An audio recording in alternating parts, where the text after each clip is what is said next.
नामासन की स्थिति में आए। सर्वप्रथम प्रार्थना करना है। योगेन चित्तस्य पदेन वाचाम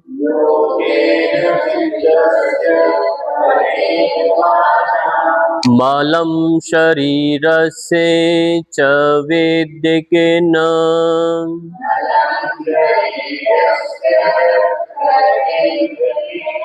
योपाकरोतं प्रवरं मुनीनां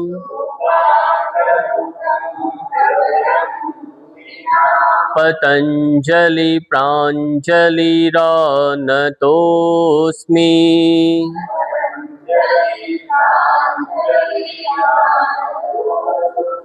ओम शांति शांति शांति।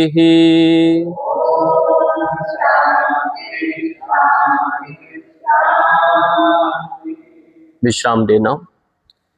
आज का जो अभ्यास रहेगा, गर्मियों का मौसम चल रहा है, तो गर्मियों के दौरान हमें कौन कौन से अभ्यास करने चाहिए जिससे हमारा शरीर भी स्वस्थ रहे और ज़्यादा थकान भी नहीं करे। क्योंकि ग्रीष्म काल के अंदर यदि हम ज़्यादा उछल कूद करते हैं, थकान होती है, तो शरीर में एक बहुत पानी की कमी भी आना है और नींद का भी बिगड़ाव हो जाता है यदि आपने अत्यधिक व्यायाम कर लिया है तो। इसलिए इसमें थोड़ा आराम भी जरूरी होता है और ऐसे अभ्यास जो शरीर के अंदर शीतलता को बढ़ाए, तो ऐसे हमने अभ्यास करने हैं। क्योंकि पित्त एक विकार होता है, रक्त पित्त विकार, वो इसी मौसम में बढ़ने लगता है और शरीर के अंदर एलर्जी होना, बहुत ज़्यादा खारिश, खुजली, ये सब इसमें बढ़ने लगते हैं। तो हमें कौन कौन से अभ्यास करेंगे उसके लिए क्रम करेंगे। आप बहुत सामान्य, एक होता है दौड़ लगाना, पंजों के बल दौड़ लगाना होता है। तो आप जब इसके अंदर वार्म अप करते हैं तो हमें दौड़ लगाना है, पूरा एड़ियों पर ऐसे, पूरा पैरों पर दौड़ ऐसे लगाना होता है। भले आप दौड़ लगाएं ऐसे, इस दौड़ को अलग बोलते। एक पंजे पर दौड़ लगाना होता है, ये वाला दौड़ आपको नहीं लगाना होता।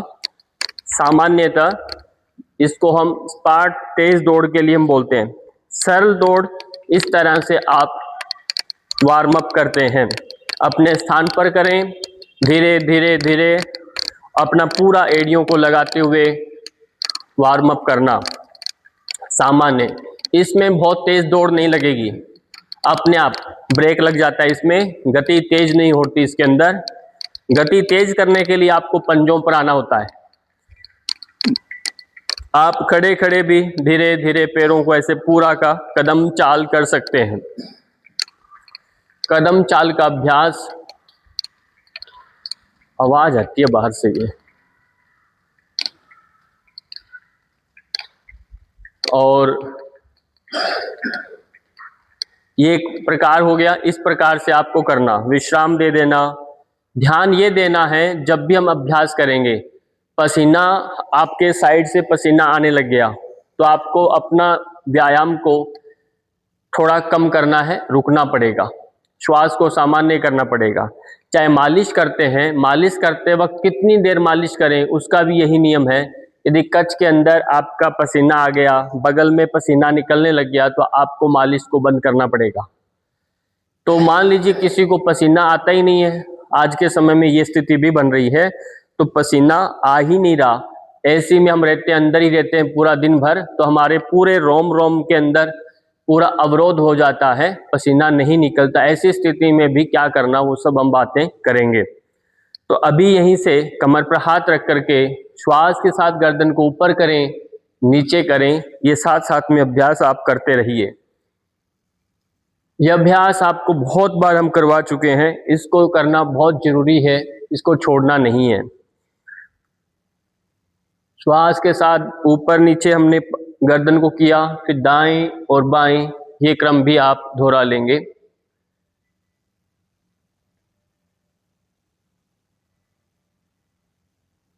इस प्रकार से दोनों तरफ ये अभ्यास आपको करना है।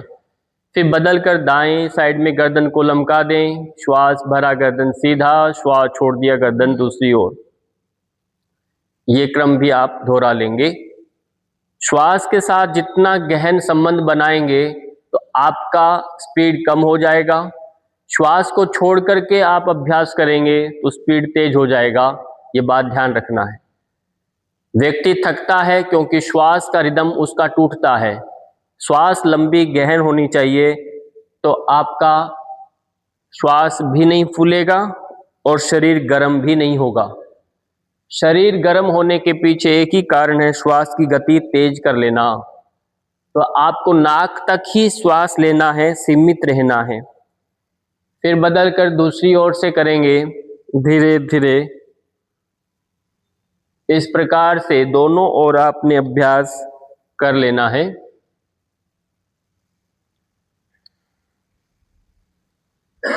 श्वास प्रश्वास चल रहा है, श्वास प्रश्वास, बहुत सुंदर। ये अभ्यास हुआ। पाँव में हल्का सा अंतर लें। आप चल करके फेफड़ों में श्वास भरने का प्रयत्न करें, लंबी गहरी श्वास भरें। धीरे धीरे धीरे धीरे धीरे हाथ को ऊपर ले जाओ, तेजी से नहीं लेके जाना। श्वास भरते जा रहे हैं, भरते जा रहे हैं, भरते जा रहे हैं। हाथ को ऊपर खींचो, खींचो, खींचो और श्वास छोड़ते हुए धीरे धीरे धीरे धीरे हाथ नीचे लेकर आना। अब ये मान लीजिए कि आपका हाथ का ऊपर जाना और नीचे आना ये श्वास को रिप्रेजेंट करता है। यदि हाथ ऊपर जा रहे हैं तो आपको ऐसा माना जाएगा बाहर से कि आप अंदर श्वास ले रहे हैं। ऐसा ना हो कि आपके हाथ यहाँ पर बीच में और श्वास आपका पूरा भरा गया, तो आपको लगता है कि श्वास मेरा छोटा है, फिर आपका हाथ थोड़ा गति से जाएगा। पर जितना मंद गति से लेके जा सकते हैं वो ध्यान देना है। श्वास को लंबा करना है और श्वास छोड़ने की भी स्पीड को कम करना है। यदि ये आपने पकड़ कर लिया तो आपका श्वसन भी बढ़ेगा और आपकी जीवनी शक्ति भी बढ़ेगी और आपका शरीर का तापमान भी नियंत्रित हो जाएगा। ये एक छोटा सा फार्मूला है और ये यहाँ ही भारत में नहीं है, अपितु चीन है, जो भी जापान है, जो अच्छी कंट्रीज हैं उनमें भी इसको अपनाया जाता है, उनकी संस्कृति में इसको जोड़ा गया है। लंबा श्वास धीमे धीमी गति से साइड से भरें, हाथ को ऊपर लेकर जाएं, पैरों को चाहे मिला लें और धीरे धीरे हथेलियों का रुख बाहर की तरफ करना है। श्वास छोड़ते हुए आएंगे धीरे धीरे धीरे धीरे धीरे धीरे। साथ में तो कंधों का अभ्यास हो गया और साथ में श्वसन के साथ शरीर का तापमान भी नियंत्रित हो रहा है। ये फुल अवेयरनेस शरीर के साथ आपके मन बुद्धि की एकाग्रता सहित आप ये अभ्यास कर रहे हैं। पूरा श्वास भरते हुए जाना, श्वास छोड़ते हुए आना। तो आप जब आंख बंद करके करते हैं ये अभ्यास तो मानो आपका ध्यान घटित होने लगता है, तनाव कम होने लगता है और पूर्ण एकाग्रता अपने शरीर के प्रति अवेयरनेस बढ़ने लगती है। धीरे धीरे धीरे श्वास, ये आपको 5 से 7 बार इस क्रम को दोहरा लेंगे। जल्दबाजी जरा भी मन में विचार आ गया कि मेरा तो समय ज्यादा हो रहा है, जल्दी करो जल्दी करो, ये बस विचार का जो स्पीड बनेगा अंदर मन के अंदर, तो आपके अंदर ब्लड का सर्कुलेशन भी तेज हो जाता है। ये बड़ा एक अंतर संबंध होता है इसका, विचारों का और आपके प्राण का। तो प्राण तेज यानी विचार तेज, मन असंतुलित होता है। इसलिए प्राणों को साधिए धीरे धीरे, अपने आप आपके विचार स्थिर होने लगेंगे, बुद्धि दृढ़ होने लगेगी और मनोबल संकल्प आपका परिपक्व होगा और दृढ़ होगा, निश्चय हो जाएगा। तो ये एक अभ्यास है। अब दूसरा अभ्यास, जब हम यहाँ से कमर पर हाथ रखिए, अब आपको ट्विस्ट नहीं देना, अब यहाँ से धीरे धीरे हाथों को पीछे मिलाना है। श्वास छोड़ते छोड़ते छोड़ते धीरे धीरे धीरे धीरे धीरे आगे आना है और देखना ऊपर है और नीचे जाओ जितना जा सकता है, पर देखना सामने की ओर है। फिर श्वास भरते भरते भरते भरते ऊपर आओ, ऊपर आते जाएं धीरे धीरे और श्वास छोड़ते हुए बैलेंस के साथ बिना घुटने मोड़े हुए धीरे धीरे धीरे धीरे पीछे जाओ, पीछे जाना है और फिर श्वास भरते भरते भरते धीरे धीरे ऊपर आना है। झटका नहीं देना, स्मूथली आपको रन अप करना है, चलते रहेंगे। जब आप आगे झुकेंगे, बिना कमर तो मुड़ रहा है पर देखना सामने ऊपर की ओर है गर्दन को, ये नियम है इसका। और पैरों के घुटने सीधे रखेंगे तो खूब अच्छे से पाँव के पीछे का काफ मसल्स में खिंचाव आएगा और आपकी थकान भी कम होती है, ब्लड सर्कुलेशन भी इससे अच्छा होता है, कॉन्स्टिपेशन भी दूर होता है, डायबिटीज भी दूर होती है। धीरे धीरे पीछे जाना, कमर की स्ट्रेंथ बढ़ेगी, पेट की मांसपेशियों पर खिंचाव, अंतर जो ऑर्गन्स के ऊपर भी खिंचाव, पूरा खिंचाव, धीरे धीरे श्वास के साथ ऊपर आना। तो ये श्वसन के साथ अभ्यास आप 3 से 5 बार कम से कम दोहराएंगे। धीरे धीरे नीचे आना, नीचे जाना, जाना जाना और सामने देखना, गर्दन को जरा भी नीचे ढीला नहीं छोड़ना, पूरा खिंचाव में रखेंगे। पैरों को आप महसूस करें, अंत तक जाइए, नीचे जितना जा सकते हैं जाना है। श्वास भरते हुए धीरे धीरे ऊपर आना। ये अभ्यास आपको और सहज बना देगा और आपकी आंतरिक जो शक्ति है उसको और बढ़ा देगा। बहुत सुंदर। धीरे धीरे सामान्य स्थिति में आकर के विश्राम देंगे। कैसा महसूस हो रहा है? रिलैक्स होगा इससे। हड़बड़ नहीं करना, भाग दौड़ नहीं करना। अब यहीं से आप अपने स्थान पर खड़े होंगे, एक पैर को मोड़ करके धीरे धीरे बैलेंस करते हुए इसको ऐसे इंटरलॉक लगा करके बांध लेंगे, कमर सीधी कर लेंगे, पैर का पंजा नीचे कर देंगे और अपने आप को पीछे धक्का कर लीजिए। इस तरह से मान लो सहारा मिल गया हो और रोक के रखिए 10 सेकंड 20 सेकंड जितना आप रोक सकते हैं। पैर को बिल्कुल ढीला छोड़ दो, ढीला छोड़ दीजिए, कुछ भी दबाना नहीं, इस तरह से दबाना नहीं, कुछ नहीं करना, पैर को ढीला छोड़ो, हाथ पूरे खिंच गए हैं और रिलैक्स कर दीजिए। ये स्थिति आपको आराम देगी। इस तरह से खड़े होकर के अपना सहारा लेना। अब आपका पूरा वजन जो पैर जिस पर खड़े हैं उस पर रहेगा, बाकी पूरा शरीर विश्रांति में है। तो इस तरह से खड़े खड़े भी हम अपनी कमर को, पाँव को विश्राम दे सकते हैं, जैसे घोड़ा विश्राम देता है।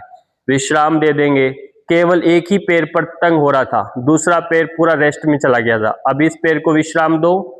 शर्त यही है, इंटरलॉक लगाइए और पैर को ढीला छोड़ देंगे, हाथों को अपने आप बंध गए, पैर को ढीला, हल्का सा पीछे अपने आप खिंच जाएगा शरीर, पूरा शरीर शिथिल। काफी आराम मिलेगा इस पैर को जो आपने फोल्ड किया है, तुरंत आराम मिलेगा यदि उस पर जरा भी खिंचाव मत दीजिए। अनुभव करें। बहुत सुंदर। सामर्थ्य से आप रुक सकते हैं, विश्राम दे दें। आराम लगा? इसमें काफी आराम आएगा। यदि यही काम आप इसको पैर को पकड़ के फोल्ड करेंगे, कमर सीधी करेंगे, तो ये महसूस नहीं हो सकता। शरीर को जितना आप ढीला छोड़ेंगे, शिथिल करना, उतना आराम मिलता है, तनाव कम होता है। अगला अभ्यास यहीं से करेंगे। पाँव में अंतर लेंगे खड़े खड़े, और अब जो हम करवा रहे हैं वैसा करना। फेफड़ों की ताकत के लिए है, कमर की ताकत के लिए है। श्वास भरते हुए धीरे धीरे हाथ ऊपर करें, पूरा श्वास भरें और श्वास छोड़ते हुए धीरे धीरे धीरे धीरे धीरे धीरे धीरे आगे हाथ, जितना हो सके आगे हाथ रख दो और आगे हाथ रख करके फिर हाथों को ऐसे उठा लो और आपस में या ऐसे बांध कर ढीला छोड़ दो, अपने आप को ढीला छोड़ दो। घुटने सीधे रखिए, पूरा कंधों को ढीला छोड़ दो, गर्दन को ढीला छोड़ दो। अब आप महसूस करिए पूरे पाँव के पंजों पर, एड़ियों पर, काफ मसल्स पूरा खिंचाव आ रहा है।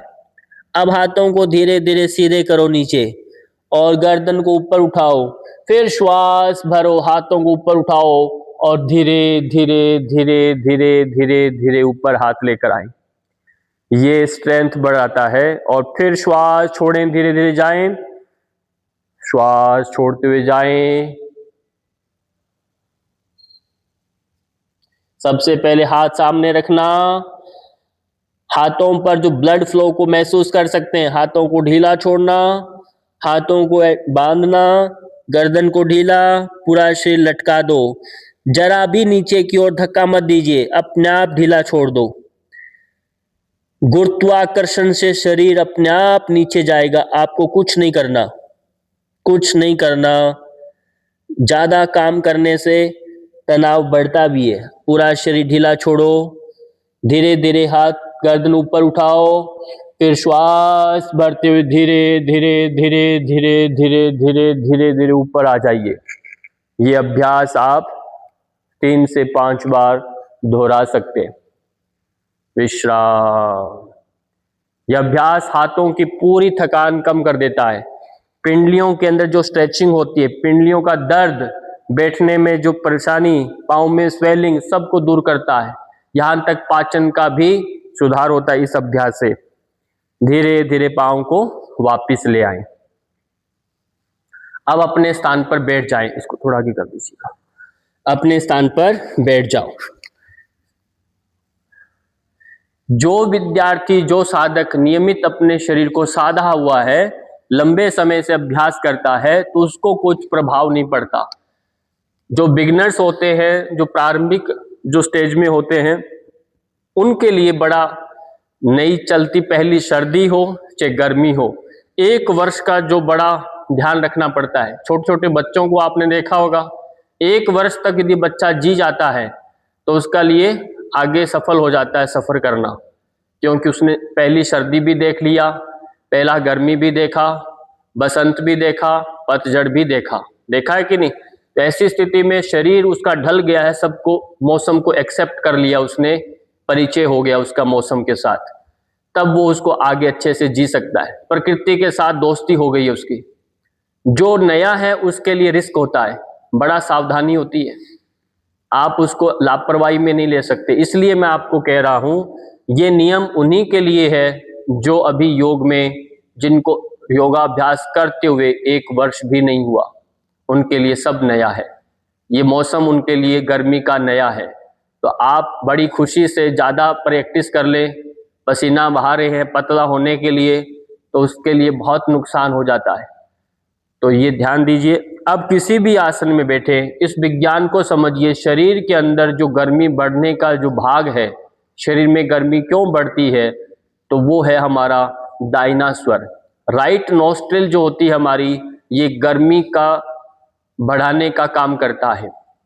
मैंने आपको कहा, जब श्वास लेते हैं तो नाक से ही श्वास सीमित रहे, मुख यदि खुलने की नौबत आ जाए, ऐसी संभावनाएं बने कि आपको अब श्वास फूल रहा है और मुख से श्वास लेना पड़ेगा, तो आप रुक जाइए, ठहर जाइए और श्वास को सामान्य होने दीजिए। क्यों? वो आप शरीर का तापमान बिगाड़ने में लग जाएगा। नाक, केवल नाक नहीं है, इसमें दोनों जो नासा छिद्र है, ये आपको वातानुकूलित करके अपनी हवा को अंदर पहुंचाते हैं। यदि बाहर मौसम बहुत ज़्यादा गर्म है तो नाक के थ्रू वो टेम्परेचर को नॉर्मल करके अंदर ठंडा पहुंचाएगा। यदि बहुत ज़्यादा ठंडक है तो ये नाक, राइट नोस्ट्रिल एक्टिव हो जाती है ज़्यादा, और आपको अंदर गर्मी बना करके गर्म हवा को अंदर पहुंचाएगा। यदि सर्दी है तो गर्म, और गर्मी है तो लेफ्ट एक्टिवेट हो जाएगा। लेफ्ट नोस्ट्रिल हमारा ठंडा है, शीतलता देता है, तो लेफ्ट ज़्यादा एक्टिव होता है, तो धीरे धीरे अंदर पहुंचाएगा। इसलिए ध्यान देना है, जब सर्दी होती है तो शरीर के अंदर बर्निंग ज़्यादा होती है, हमारी ऊर्जा का राइट एक्टिव ज़्यादा होता है भाग, खपत ज़्यादा होती है, इसलिए सर्दियों में भूख ज़्यादा लगती है। गर्मियों में राइट नोस्ट्रिल एक्टिव ज़्यादा होता है, शरीर में ठंडक के लिए राइट ज़्यादा इधर से बंद होता है, लेफ्ट एक्टिवेट ज़्यादा होता है, तो उसकी वजह से आपको भूख में इतनी इच्छा नहीं होती, रुचि नहीं होती। तो ये एक प्रकृति का नियम है। यदि हम इसको विरोध करते हैं कि मैं तो यदि सर्दियों में यदि 5 रोटियां खा रहा था और अभी भी मैं बहुत कम खाने लग गया, इसका दुख नहीं करना। शरीर अपने आप रिक्वायरमेंट करता है, आप अपनी उस मात्रा पर मत फंसिए कि मेरे को इतनी क्वांटिटी का इतना ही रोटी चाहिए, ऐसा नहीं है। आप शरीर के अंदर पानी की पूर्ति करिए तो उससे गर्मी कम होती है। तो हमारा एक तरीका मैंने बताया भी, तो नियम यह है कि राइट नोस्ट्रिल ज़्यादा एक्टिव नहीं होने देना और दूसरा, मुख खोल के श्वास लेने की स्थिति न बने, उससे पहले ही आप अपना अभ्यास है, व्यायाम है, बंद करेंगे तो आपका शरीर सामान्य सहज रहेगा। लेफ्ट नोस्ट्रिल को, जिसे हम बोलते हैं केवल लेफ्ट से श्वास लेना, लेफ्ट से ही छोड़ना, उसे हम बोलते हैं चंद्र अनुलोम विलोम प्राणायाम। जब हम चंद्र अनुलोम विलोम प्राणायाम करते हैं तो हमारे शरीर के अंदर शीतलता बढ़ने लगती है। किसी कारण से किसी व्यक्ति की लेफ्ट बंद है, राइट ही चल रही है और गर्मी का दिन चलता है तो शरीर में तापमान ज्यादा बढ़ जाएगा, क्योंकि नियम तो ये है, प्रकृति के साथ ही जो चलता है तो शरीर अपने आप उसको व्यवस्थित करता है, नाक हमारी सुबह शाम, पर कुछ विरोधाभास से हमारा नाक भी साथ नहीं देता, क्योंकि आपने जागृत अवस्था में अपना शरीर का ध्यान नहीं दे रहे। इसलिए राइट यदि आपकी चल रही है नोस्ट्रिल और गर्मी के दिन है, और ये ऑब्जर्व करिए ज्यादा दिन में, घंटों में राइट एक्टिव ज्यादा रहती है, तो आपके शरीर में गर्मी बढ़ेगी, पित्त बढ़ने लग जाएगा, तो उसको खारिश भी होगी और उसको स्किन प्रॉब्लम भी होती है, गर्मियों में ज़्यादा बढ़ेगी। अब यहाँ पर बीपी भी बढ़ेगा, सब काम धीरे धीरे बढ़ेगा। लेफ्ट को एक्टिव करना है, इसलिए चल कर के हमें दिन में दूसरे हाथ की ज्ञान मुद्रा लगाए, चलकर राइट नोस्ट्रिल को बंद करना, लेफ्ट से श्वास लेना धीरे धीरे, पूरा धीमी धीमी गति से लेफ्ट से श्वास पूरा भरिए, पूरा भरिए, पूरा भरते जाएं और लेफ्ट से ही छोड़ देंगे, लेफ्ट से ही आप छोड़ देंगे।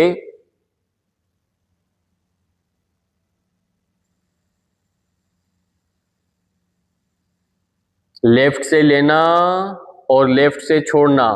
अब स्पीड में मत फंसना, मैं फिर कहता हूं, स्पीड में जाना नहीं, जितना सहजता से लंबी श्वास ले सकते हैं लीजिए, लंबी गहरी श्वास छोड़ सकते हैं छोड़िए, पर श्वास को स्पीड में मत लेके जाना। तो वो प्राणायाम, ये चिकित्सकीय जो पद्धति है अनुलोम विलोम की, यानी चंद्र अनुलोम विलोम की, वो पूर्णता से काम नहीं करेगी। जैसे गति बढ़ेगी तो श्वसन का कोई मतलब नहीं, आप एक से ले रहे हैं तो दोनों से ले रहे हैं, अपने आप स्वतः धीमी धीमी गति से जब स्पर्श होता लेफ्ट नोस्ट्रिल से श्वास अंदर प्रवेश करेगा, तब ये विज्ञान काम करता है। तो लेफ्ट नोस्ट्रिल की जो भित्ति है, अंदर की नासा के अंदर जो भित्ति है, दीवार के साथ जो नर्व है, वो आपको शीतलता देती है, शरीर का तापमान में शीतलता टेम्परेचर को बढ़ा देगी, टेम्परेचर को डाउन कर देगी। ये सारा का सारा इन दीवारों से जुड़ा खेल है, पर ये धीमी गति से श्वास चले और छोड़े तब होता है, तेजी से नहीं। तेजी से शरीर में केवल गर्मी बढ़ती है। अब एक अभ्यास ये हुआ, इससे शरीर का तापमान गिरेगा और साथ में शरीर में जो पसीना है, जिनको ज्यादा आता है, वो ठीक हो जाएगा। कई बार देखा पसीने में बड़ा बदबू रहता है, क्योंकि एक तो ये उत्सर्जन तंत्र का भाग है हमारा त्वचा, तो गंदगी फैलता है, बाहर निकालता है, रोम रोम से शरीर से गंदगी निकलता है सारे। पर इसमें भी जब शरीर के अंदर यदि कुछ भी अंदर की पाचन सही नहीं है, तो आपके पसीने में भी दुर्गंध आने लगेगी, उससे पता चलता है। पाचन अंतः आपका बहुत अच्छा है, पवित्रता है, तो आपके पसीने में भी सुगंध आने लग जाती है। ये हठ योग में लक्षणों में बताया गया है। तो आपके पसीने में भी दुर्गंध और सुगंध, वो सारे आपके अंतः पवित्रता पर निर्भर करता है। छोटे बच्चे को देखिए, मैं कई बार कहता हूँ, छोटे बच्चा जब उसने अन्न ग्रहण नहीं किया तो उसके मूत्र में, उसके मल में बदबू नहीं होती, माँ का दूध पी रहा है केवल, तो आप वो कितना ही रात को पेशाब करे, उसके पेशाब में बदबू नहीं होती। जब जैसे वो अन्न ग्रहण करेगा, बाहर से दूध पीना शुरू करेगा, उसके मल में, मूत्र में बदबू होने लग जाती है। क्यों? अब वो पवित्रता कम हो गई है। धीरे धीरे आप जैसा ही अन्न अंदर प्रवेश कराएंगे बाहर से, वो आपका शरीर उतना ही दुर्गंध देगा। तो ये दुर्गंध और सुगंध हमारे शरीर का अपने आप स्वभाव में आता है जब आप इसको ध्यान देते हैं। तो इसलिए उपवास एक विधा बनाई कि आपको खाली पेट भी रहना है कभी कभी, एकादशी का व्रत करना है, नवरात्रों में कुछ समय के लिए जलपान केवल करें, दुग्धपान करें, केवल फलाहार करें, रसापान करें। वो इसीलिए बताया ताकि शरीर का तापमान नियंत्रित हो जाए। जैसे हम कुछ ठोस पदार्थ अंदर डालते हैं तो शरीर में उसको तपाने के लिए गर्मी बढ़ती है। तो ये ठंडा शीतल ऐसा धान खाएं गर्मियों में जो आपके लिए सहज हो, इसलिए दलिया, मूंग की खिचड़ी खाएं। और साथ ही साथ सत्तू बनता है जौ के आटे का, तो उस आटे का इन सब को बना करके भी आप बना के घोल के पी सकते हैं, जो ठंडा शीतलता देने वाले हैं। तो ऐसे अनाज का उपयोग करना, हरी सब्जियां खाएं, तो तलना भूनना नहीं है, मसाले में पकाना नहीं है, बहुत ज़्यादा फ्राई नहीं करने हैं, तो आप सहजता पिए। मधुपाक करिए, इसी के अंदर आप शरबत बनता है, इसी का गुलाब का शरबत जो होता है, तो वो आप शरबत घोल के पीजिए अच्छे से। चीनी कम कर दीजिए। बेलगिरी का रस इस मौसम में बहुत अच्छा होता है, सबसे अच्छा है। गूंद कतीरा जो आता है वो बहुत अच्छा है, तो उसको भिगो करके सुबह आप मिश्री में मिला के खा सकते हैं। बादाम है, भिगो करके मक्खन के साथ सुबह खा सकते हैं। शीतलता बढ़ाने के लिए आपको क्या करना, नारियल का पानी ही पी सकते हैं। कुछ भी नहीं है, पैसे कम है तो नारियल लाकर पानी में भिगो दो, सुबह काट करके खा लीजिए उसे, वो भी बहुत ठंडा देता है। तो शीतलता, गर्म भी है ठंडा, उसका प्रकृति जैसे ही आप भिगोएंगे तो उसकी प्रकृति में बदलाव आ जाता है। इसलिए दालें भी खानी तो भिगोइए, दालें आपका पूरा भीग जाए और फिर उसको पकाइए, तो उसका प्रकृति में बहुत परिवर्तन आता है। एक दाल डायरेक्ट आपने बनाने शुरू कर दिया बिना भिगोए, तो उसमें स्वाद में अंतर आ जाता है और उसका गर्माहट बढ़ता है। यदि आपने दाल 2 घंटे भिगो दिया और फिर आप उसको पकाते हैं तो उसमें ठंडक आ जाता है। तो ये बहुत अंतर होता है जब हम इसको पहले जल तत्व के पास रखते हैं। तो एक अभ्यास आता है शीतली प्राणायाम का, जीभ को बाहर निकालना, ये कूलिंग के रूप में से कूलिंग प्राणायाम बोलते हैं। तो जीभ बाहर निकालेंगे और रोल करेंगे, चोंच बना लेंगे और श्वास मुख से लेंगे और छोड़ देंगे। तो यह आप 5-10 बार कर सकते हैं, अभी 2-3 बार दोहराए साथ में।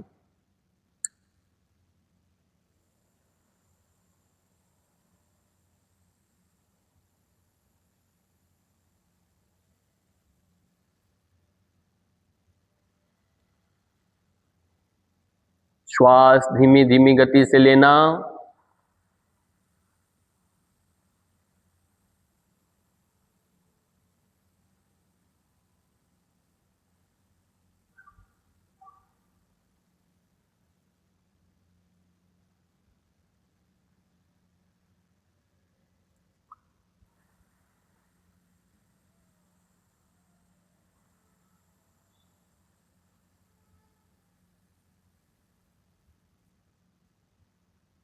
आप स्वयं महसूस करेंगे जब गहरी श्वास मुख से धीमी धीमी गति से लेते हैं तो कंठ से लेकर के फेफड़े पर्यंत आपका शीतलता का अनुभव होता है, पूरा शीतल हो जाता है पूरा भाग, और धीरे धीरे तापमान कम होता है। इसलिए क्रोध जिनको ज़्यादा आता है तो उन्हें ये अभ्यास करना चाहिए। गुस्सा कम होता है, शीतलता बढ़ती है, एसिडिटी कम होती है, गले में जलन, फेफड़ों में अल्सर, ये सारा पेप्टिक अल्सर, ये पूरा शरीर में, त्वचा में, स्किन पर, आंखें लाल रहना, आंखों में फुंसियां हो जाना, त्वचा पर फुंसियां हो रही है, ये सब आपको ठीक कर देता है, क्योंकि पानी शीतलता के कारण पूरा शरीर चमकने लगता है। और जब अग्नि तत्व बढ़ता है तो पूरा शरीर के अंदर फुंसियां होने लगती है, फूटने लगता है। जैसे आपने रोटी को देखा, रोटी तवे पर डालो, पहले तो उसमें एक जल तत्व इतना है तो रोटी आपको साफ साफ दिखता है वैसे ही, और धीरे धीरे अग्नि तत्व उसमें बढ़ने लगता है तो रोटी बीच बीच में से उसमें ऐसे फुंसियों की तरह वो फूलने लग जाता है बीच बीच में से। अग्नि तत्व बढ़ गया, बदलेंगे नहीं तो वो जल जाएगा, घाव दे देता है। ऐसे ही शरीर का स्वभाव है, जब आप गर्मी बढ़ेगा तो शरीर में अल्सर होना, अंदर जख्म दे देना, वो अंदर जलाना है। त्वचा के अंदर भी इतना गर्मी आपके रक्त में बढ़ गया, पित्त का मान बढ़ गया तो त्वचा से भी फूट करके बाहर निकलेगा। फिर आप कहते हैं कि कैसे ठीक होगा, कैसे ठीक होगा? तो आप अपने को पानी की मात्रा को बढ़ाएं। सौंफ के लड्डू बना के खाएं। सौंफ को आप डायरेक्टली भोजन के बाद खाएं, भिगो के खाएं।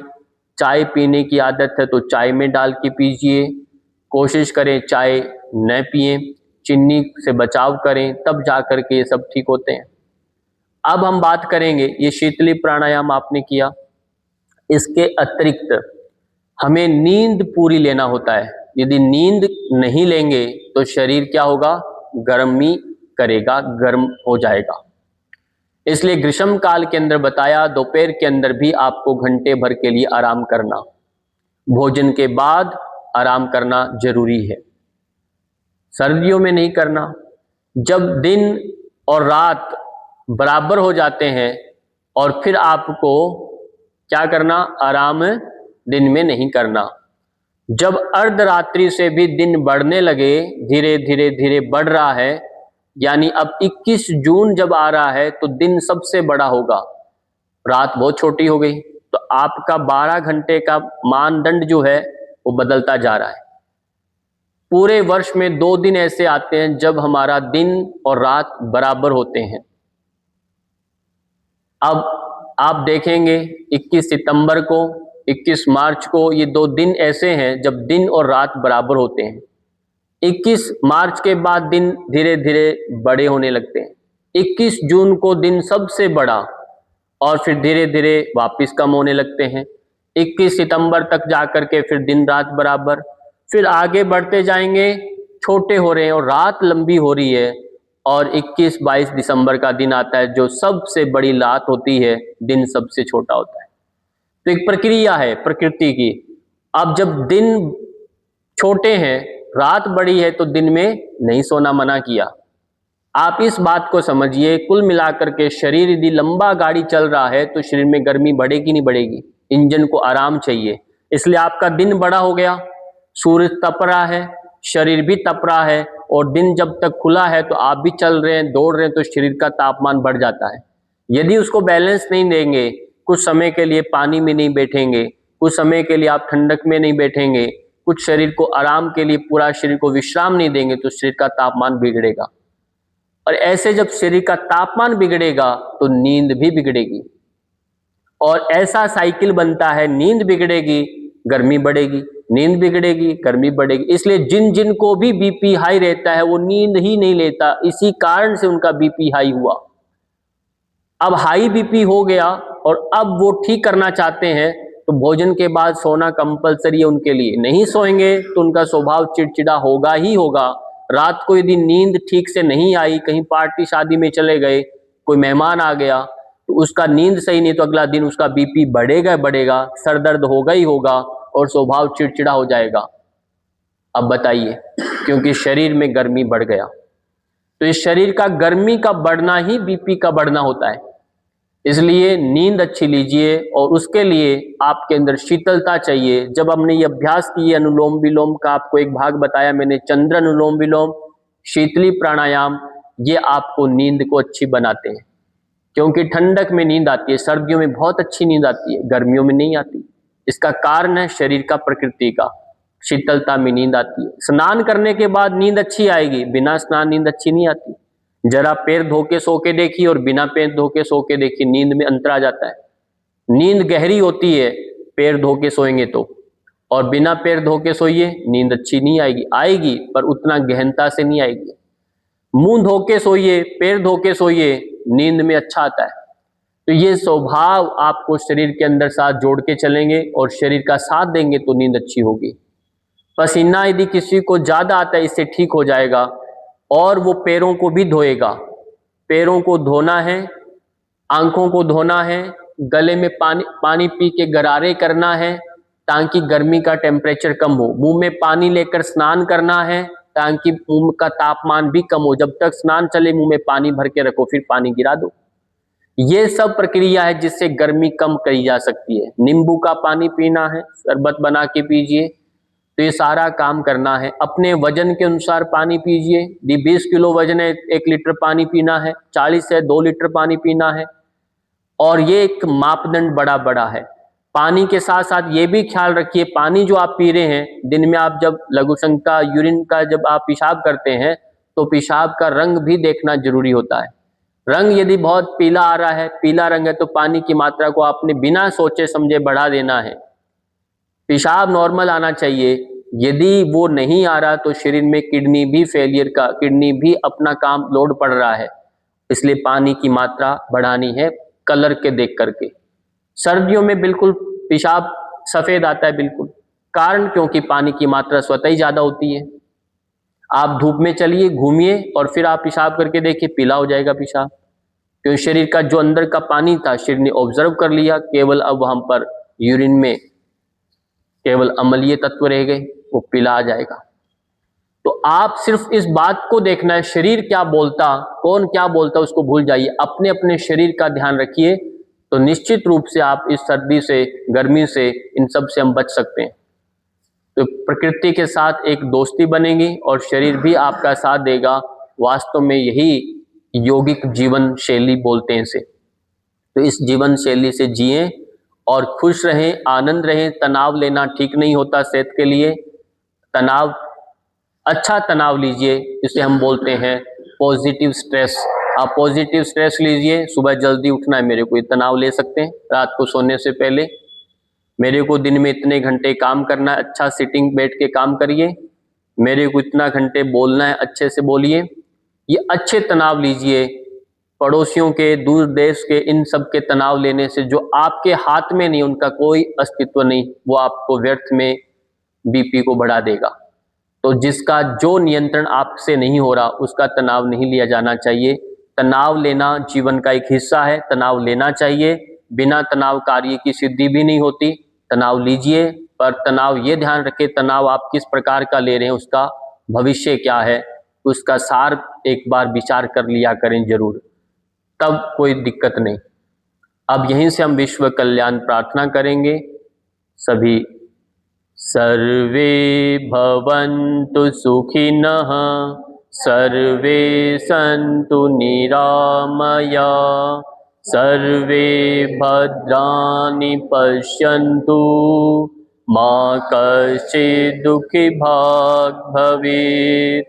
ओम शांति शांति शांति। आगे झुकना है, भूनमन करना, माता पिता गुरुजनों का, इष्ट देव का स्मरण करना, और फिर वापिस से ऊपर आना और हथेलियों का घर्षण करना, आंखों पर स्पर्श कराना, आंखें पलका करके झपका कर धीरे धीरे आंखों को खोलना। इस प्रकार से आपने यह अभ्यास करना है। हरे रंग का प्रयोग करिए, नीले रंग का प्रयोग करें, सफेद रंग का कपड़ों का प्रयोग करें। ऐसे रंग जो ठंडे हैं, शीतलता देते हैं, उनका प्रयोग करना चाहिए। ज़्यादा काले चमकीले कलर का प्रयोग गर्मियों में नहीं करना। ठीक, प्रणाम।